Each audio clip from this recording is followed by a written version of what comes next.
علیکم ناظرین، کیسے ہیں؟ امید کرتا ہوں آپ خیریت سے ہوں گے۔ میرے ساتھ جو شخصیت ہے پاکستان لبرل پارٹی کے بانی چیئرمین اسلم ڈھوڈی صاحب موجود ہیں۔ ان سے دو سوال آج ہم کریں گے۔ ایک تو سوال یہ ہے کہ گلشن اقبال پارک میں جو حکومت کی طرف سے بت پرستی کا نظام جو جاری ہے اس کو ہٹایا، سب سے پہلے تو وہ جانیں گے کہ اس کو انہوں نے کیسے ختم کیا اور کیسے وہاں پر پہنچے، اور انہوں نے کیسا یہ کام سوچا کہ ہم نے یہ بت پرستی کا نظام جو ہے وہ ہمارے جو ہے اسلام میں نہیں ہے تو وہ ہم ختم کریں گے۔ السلام علیکم جی۔ وعلیکم السلام ورحمۃ اللہ۔ سلطانی صاحب، میں آپ کا بہت زیادہ مشکور ہوں کہ آپ یہاں تشریف لائے، اور مجھ سے آپ نے گلشن اقبال پارک کے بارے میں بھی ایک سوال پوچھنے کے لیے آپ نے اپنی کوششوں کو بروئے کار لائے ہیں۔ میں اس ضمن میں آپ کا بہت زیادہ شکر گزار ہوں، اور مجھے امید ہے کہ آپ جو پچھلے دنوں ہماری ریلی ہوئی ہے 24 فروری کو ہم نے نکالی ہے اپنے شہداء کے حوالہ سے اور سرکاری نظام بہتری کے حوالہ سے، اس بارے میں بھی آپ مجھ سے پوچھیں گے۔ تو سب سے پہلا سوال آپ کا جو آپ نے گلشن اقبال پارک کے حوالہ سے پوچھا ہے، اس سلسلہ میں عرض ہے کہ گلشن اقبال پارک میں اس وقت گیا جب ہمیں پتہ چلا کہ گلشن اقبال پارک میں علامہ اقبال کا مجسمہ نصب کر دیا گیا ہے۔ تو میرا بچپن، میرا لڑکپن اللہ تبارک و تعالیٰ کے دین کی سربلندی کے لیے گزرا ہے۔ میں دینی مدارس کا پڑھا ہوا ہوں، مجھے دین کے ساتھ بے پناہ محبت ہے۔ تو میں وہاں گلشن اقبال پارک میں اپنے ساتھیوں کو لے کر گیا۔ ہم تقریباً کوئی 10 سے 15 کے قریب ہم آدمی ہوں گے، جس میں میرے سب سے بڑے بیٹے ڈاکٹر عبد الرحیم ڈھوڈی صاحب کے کچھ کلاس فیلوز ڈاکٹر تھے، اور کچھ میرے بیٹے جاز الحق جو تھا اس نے بھی وہاں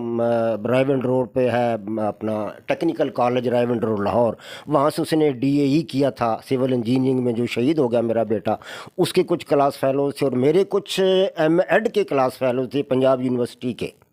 ساتھی تھے میرے، وہ بھی میرے ساتھ تھے۔ تو ہم تقریباً 15-16 کے قریب ساتھی تھے۔ ہم نے وہاں سے اللہ کے فضل و کرم سے احتجاج کیا وہاں پر، اور وہاں سے ہم نے اس کو علامہ اقبال کا جو تھا وہ مجسمہ، یعنی بت تھا، وہ مجسمہ کیا تھا، بت تھا، اس کو ہم نے وہاں سے ہٹوایا۔ نہ صرف ہم نے مجسمے کو وہاں سے ہٹوایا بلکہ ہم 15-16 آدمیوں نے اس قدر وہاں پہ احتجاج شدید کیا کہ وہ حکومت مجبور ہوگی جناب ہمارے مطالبے پر۔ انہوں نے وہاں کا جو تھا ڈپٹی ڈائریکٹر غلام ثقلین اس کو بھی معطل کر دیا، اور اس کے ساتھ ساتھ پروجیکٹ ڈائریکٹر شاہ نواز کو بھی معطل کر دیا۔ یعنی 2 افراد کو ہم نے گلشن اقبال پارک میں معطل کروایا اور مجسمہ بھی وہاں سے ہٹوا دیا۔ یہ نہ تو نون لیگ نے اس بارے میں کوئی جرت کی، نہ ہی وہاں پہ PTI والوں نے کوئی جرت کی، نہ ہی کوئی وہاں جمعیت علماء اسلام کی جماعت کا کوئی کارکن آیا۔ ہاں، 1-2 ساتھی میں نے وہاں جمعیت مولانا یہ کو لبیک یا رسول اللہ کی تحریک جو ہے، تحریک لبیک یا رسول اللہ، اس کے 1-2 کارکن میں نے وہاں ضرور دیکھے تھے۔ وہ میرے ساتھ بڑے اچھے پرتپاک انداز میں ملے، اور انہوں نے میرا ساتھ بھی دیا نوجوانوں نے، تو میں ان کا بہت زیادہ شکر گزار ہوں۔ تو خدا کے فضل و کرم سے ہماری تحریک کے نتیجہ میں ہی اس بت کو وہاں سے ہٹایا گیا۔ غلام ثقلین کو، جو کہ وہاں کا ڈپٹی ڈائریکٹر تھا گلشن اقبال پارک کا، اس کو ملازمت سے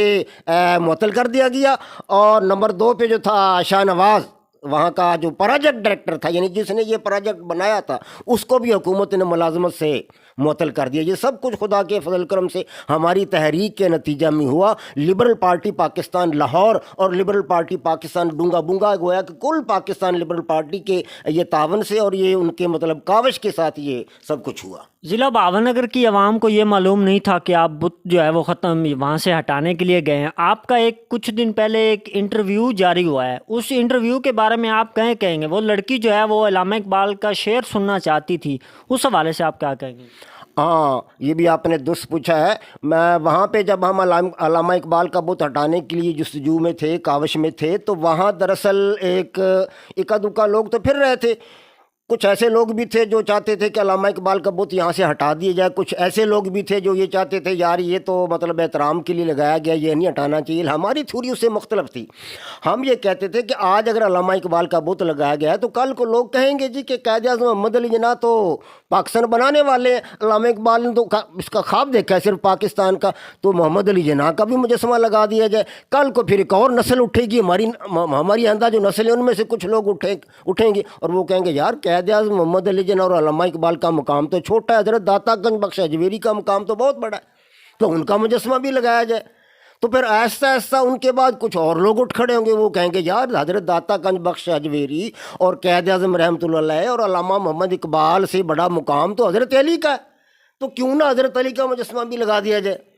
تو اس دلیل کی بنیاد پر حضرت علی کا مجسمہ بھی لگانا پڑے گا. پھر کچھ اور لوگ ہماری نسلوں میں اٹھیں گے اور وہ کہیں گے یار حضرت علی کا مجسمہ لگ گیا ہے, حضرت علامہ اقبال کا لگ گیا ہے, محمد علی جناح کا لگ گیا ہے, ان سے بڑے تو حضرت ابوبکر صدیق تھے, ان سے بڑے تو حضرت عمر فاروق تھے, ان سے بڑے تو عثمان غنی تھے, تو ان کے مجسمے بھی لگنے چاہیے, تو پھر ان کے مجسمے بھی لگ جائیں گے. اس بنیاد پر مطلب یہ ایک بنیاد پرستی جو ہے اس طریقے سے شروع ہو جانی تھی. اس لیے میرے ذہن میں اللہ تبارک و تعالیٰ نے یہ بات ڈالی کہ محمد صلی اللہ علیہ وسلم تجھے جانا چاہیے وہاں پہ, اپنی پارٹی کارکن کو ساتھ لے کر وہاں جاؤ اور اس بت کا مقابلہ کرو اور اس بت کو وہاں سے اکھیڑ دو. اور خدا کے فضل و کرم سے ہم نے اس بت کو وہاں سے ہٹا دیا. اس میدان میں اس جگہ پر وہ خاتون ایک آئی میرا انٹرویو کرنے کے لیے, تو اس کو میں نے جو انٹرویو دیا, اس انٹرویو میں دراصل ہمارا ایجنڈا یہ تھا کہ بدھ کے بارے میں سوال کیے جائیں گے, یا ہم نے جو غلام ثقلین کو جو وہاں کا ڈپٹی ڈائریکٹر تھا گلشن اقبال پارک کا, اس کو ہٹوایا تھا ہم نے, اس کے بارے میں سوالات کیے جائیں گے, یا اپنے جو تھا اپنے شاہ نواز جو پروجیکٹ ڈائریکٹر تھا اس کے بارے میں سوالات کیے جائیں گے. لیکن اس نے اس بارے میں کوئی سوال ہی نہیں کیا. اس خاتون کی تعلیم مجھے کوئی اتنی زیادہ معلوم نہیں ہوتی تھی, نظر نہیں لگتی, معلوم نہیں ہوتی تھی کہ وہ کوئی پڑھی لکھی خاتون ہے زیادہ, وہ کوئی عام سی لڑکی لگتی تھی مجھے, نارمل سی تعلیم اس کی معلوم ہوتی تھی, کیونکہ اس نے جتنے سوالات کیے وہ معروضی قسم کے تھے.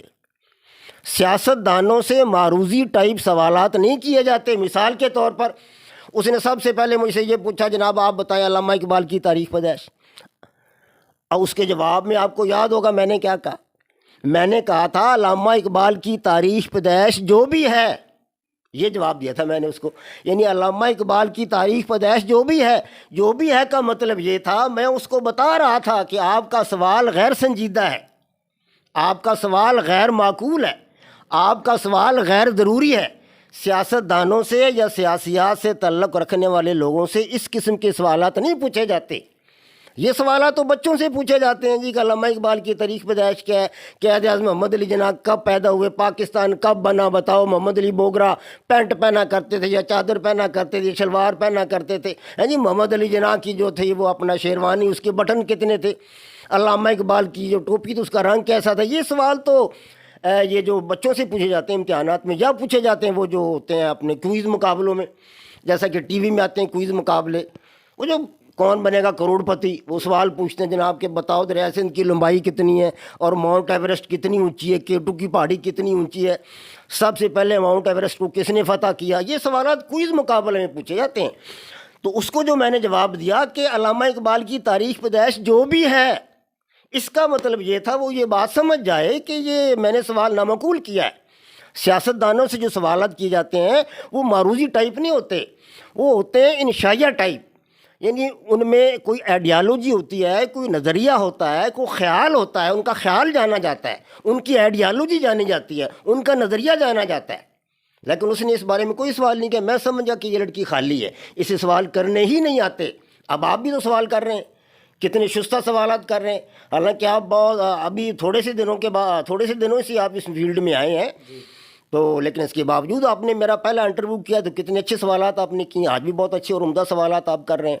تو یہ ہوتا ہے سوال کرنے کا انداز, یہ نہیں ہوتا سیاستدان سے یہ اب وزیر اعظم کا انٹرویو کرنے کو جائے اور وزیر اعظم سے یہ سوال کرنا شروع کر دے کہ وزیر اعظم صاحب بتائیں علامہ محمد اقبال کی تاریخ پیدائش کیا ہے, سر یہ بتائیں کہ قائد اعظم محمد علی جناح کب پیدا ہوئے, تو وہ کیا کرے گا وزیر اعظم, وہ جوتا نکال لے گا پاؤں سے اور جناب درہ مارنا شروع کر دے. یہ سوال کیے جاتے ہیں. یہ سوال تو بچوں سے کیے جاتے ہیں, طالب علموں سے پوچھے جاتے ہیں امتحان میں یا کوئز مقابلوں میں پوچھے جاتے ہیں. اس کے باوجود میں نے اس کو علامہ اقبال کی ڈیٹ آف برتھ 9 نومبر بتا دی تھی, ڈائریکٹ نہیں بتائی, کیونکہ ایسے سوالوں معروضی سوالوں کے جواب ڈائریکٹ نہیں دیے جاتے, انڈائریکٹ دیے جاتے ہیں. تو میں نے اس کے دوسرے کویشچن کے جواب میں اس کو 9 نومبر کا فگر بتا دیا تھا کہ علامہ اقبال کی پیدائش 9 نومبر ہے, لیکن میں نے اس کو انڈائریکٹ بتایا. لیکن باقی اس کے کسی سوال کا جواب میں نے نہیں دیا, کیونکہ اس کے سارے سوال غیر ضروری تھے, نامعقول تھے اور غیر سنجیدہ قسم کے تھے. جی ٹھیک. اس کو چاہیے تھا کہ وہ ایسے سوالات کرتی ہے کہ سر آپ کیوں آئے ہیں, آپ کے آنے کا مقصد کیا ہے, آپ یہاں کیا کرنے آئے ہیں, اور آپ یہاں کیا کریں گے، آپ کا پروگرام کیا ہے، آپ کی پارٹی کا نام کیا ہے، آپ کی پارٹی کا منشور کیا ہے، آپ کے مقاصد کیا ہیں، آپ کیا مطلب ہے، آپ کا رول کیا ہے، آپ یہاں کیا کریں گے۔ اگر پولیس آ کر آپ کو مطلب ہے آپ کا مقابلہ کرتی ہے تو آپ کے پاس کیا رد عمل ہوگا، آپ کا رد عمل کیا ہوگا، آپ کیا کریں گے اس کے مقابلہ میں۔ اور بہت سارے سوالات جو وہ کر سکتی تھی لیکن کوئی سوال بھی نہیں کیا اس نے۔ اس کا مطلب یہی تھا کہ وہ لڑکی بیچاری پڑھی لکھی نہیں تھی اتنی، اور اس نے جتنے بھی سوال کیے وہ غیر ضروری سوال تھے جن کا جواب دینا میں نے مناسب سمجھا ہی نہیں، سوائے علامہ اقبال کی ڈیٹ آف برتھ بتانے کے 9 نومبر، اور وہ بھی میں نے اس کو ڈائریکٹ نہیں بتائی بلکہ انڈائریکٹ بتائی تاکہ اس کو پتہ چل جائے کہ 9 نومبر کی ڈیٹ آف برتھ یا 9 نومبر کا فگر جو ہے وہ اس کا ان کو پتہ ہے۔ آپ کے جو فرد شہید ہوئے تھے اس بارے میں آپ نے کچھ دن پہلے شہداء کی جگہ سے لے کر ضلع بہاون نگر تک آپ نے احتجاج کیا، اس احتجاج میں آپ کو کیسا لگا؟ اداروں کی جانب سے کہ آپ کو تعاون کی کوئی پیشکش ہوئی ہے یا کسی نے مذاکرات کی کوشش کی ہے یا کسی نے یہ کہا ہے کہ ہم آپ کے تمام مطالبات جو ہیں وہ پورے کریں گے؟ ہمیں کوئی ادارہ یہ کہے یا نہ کہے کہ ہم آپ کے ساتھ ہیں یا ساتھ نہیں ہیں، ہمیں اس کی ضرورت نہیں ہے۔ ہم نے اپنا مقصد حیات وہاں پہ بیان کر دیا ہے۔ ہمارا مقصد یہ تھا کہ ہم حکومت کو یہ بتائیں کہ 1 سال گزر گیا ہے، ہمیں ابھی تک انصاف نہیں ملا، اور اس پارٹی نے یہ وعدہ کیا تھا کہ ہم لوگوں کو انصاف مہیا کریں گے۔ پارٹی کا نام ہی تحریک انصاف ہے، تو تحریک انصاف نے کہاں انصاف مہیا کیا؟ عمران خان نے تو کہا تھا کہ ہم پولیس میں اصلاح کریں گے، پولیس کی اصلاح کر دیں گے، پولیس کو درست کریں گے، بہت سارے کام اچھے کر دیں گے، لیکن کچھ بھی نہیں کیا، ذرہ برابر پولیس میں اصلاح نہیں ہوئی، تو ہمیں انصاف نہیں ملا۔ کسی محکمے کی طرف سے ہمیں انصاف نہیں ملا۔ خدا کے فضل و کرم سے ہم نے ان محکموں پر 2 ارب روپے کا جو ہے ہرجانے کا کیس کیا ہوا ہے، 2 ارب روپے کا، جس میں سے 75 کروڑ روپے کے ہرجانے کا کیس ہمارا جو ہے وہ بس کے مالک پر ہے، 50 کروڑ روپے ہرجانے کا کیس گاڑی کے گاڑی کے ڈرائیور پر ہے، اور 75 کروڑ روپے کا گاڑی کے مالک پر ہے۔